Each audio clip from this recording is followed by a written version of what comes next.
Was here on the campus of Point Park University that I got the chance to have a sit-down interview with former Steelers quarterback Charlie Batch. It is here that we will discuss his pursuits on and off the gridiron. Our first topic of discussion was his own sports medicine foundation that he created from the ground up called Impelia. It was here that he recited his inspirations. Yeah, it was, and people who followed my career know I've been injured quite a few times. But I was able to rebound, and the reason why was because some of the cool technology that we had in our building, but we weren't able, and they weren't available for the everyday person. Daybreak host Taylor Fife and Delaney Bomis are bringing you the latest updates in Pittsburgh and Point Park news. We also have a variety of talent on our free segments. Whether it be singing, dancing, or indeed egg smashing. Start your mornings with us at Daybreak on UView at UView Television.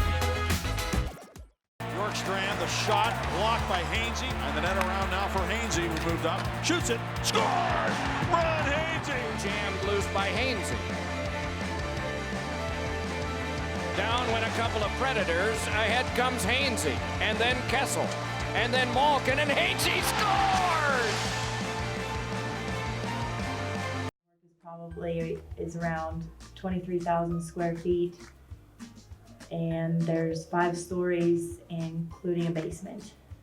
So every floor is a different color. I don't know the exact color schemes that the school, Propel decided to pick, but I think one floor might be focused on science and one floor might be more music and arts. So every floor has a different color concept for it.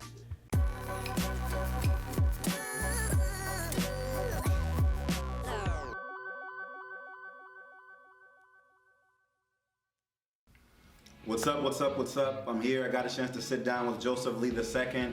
Obviously on Monday we went Facebook Live for this guy. He just got a recent promotion, and I wanted to kind of sit down and ask him a couple of questions. I know all of the chaos finally calmed down, so it's really good to be sitting here with him personally and get a chance to kind of ask him a few questions as we will today.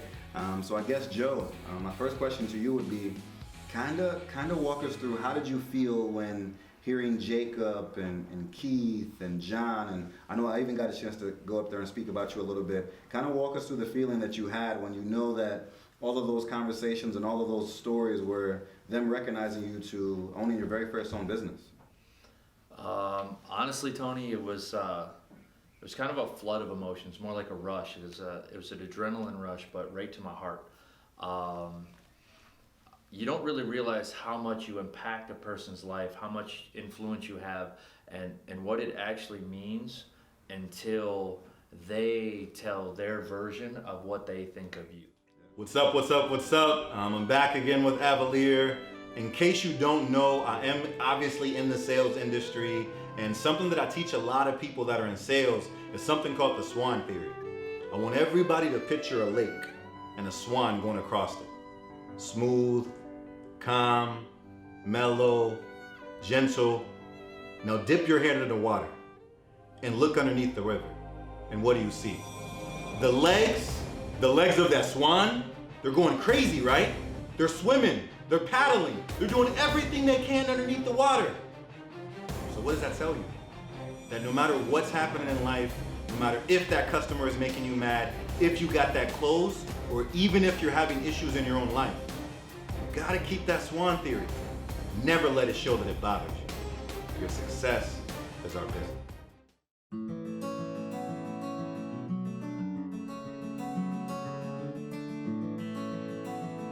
There's a bunch of cranes down here, so we get to see a bunch of construction cranes. Alright, now you're talking the language. Biggest. Awesome. So these are your safety glasses. There you go. You're ready to roll. You ready to go? What do you want to see first? Excavator it is. Very good. Yeah. Wow, look at that.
Well, Veterans Day does mean a lot to me because my father was in the Army, my brother was in the Navy, and my husband was also in the Navy. My husband was here today with his uniform on, and so I'm proud of all of them, and it was just so nice to be able to pay tribute to them.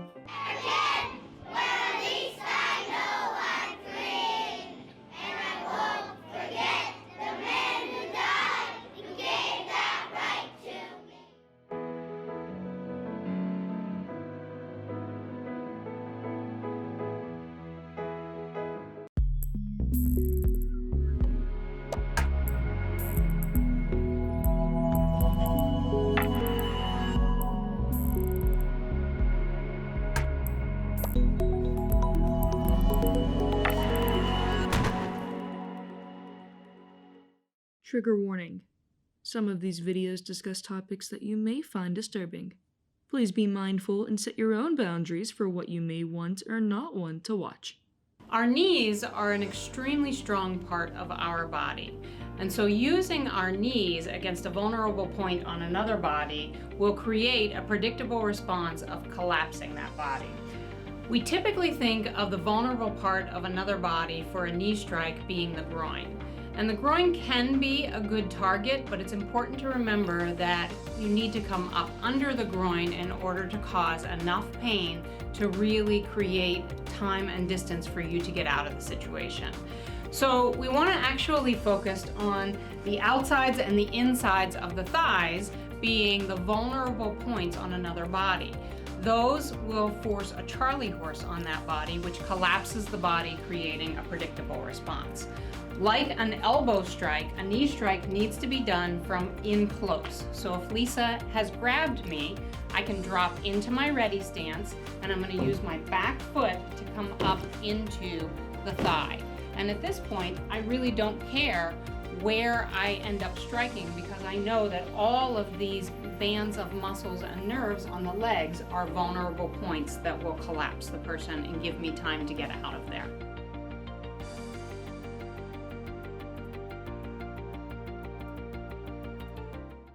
Digital Bridges is really founded on the belief that with a computer connected to the internet, there is absolutely nothing that you can't do, be, or accomplish. And throughout my career, throughout my education, I just kept saying, everybody needs to know this stuff. Between skills with the technology that we have in our lives already and business skills, understanding how to develop a business, how to develop an idea, how businesses work. These are really life skills. There's nothing that you can't accomplish if you can connect to an internet and find some resources.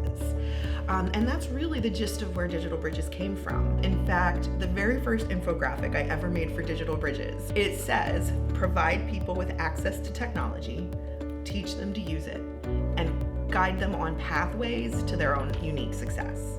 And that really still is the founding vision of Digital Bridges. But it really all comes down to using the resources in your life in a creative and unique way for you to help you do whatever it is that you want to accomplish. I like to say make your passion your profession because I love to sit down with people and have that what lights you up conversation. What do you like to do? And then figure out a way to do that in a professional manner that pays the bills.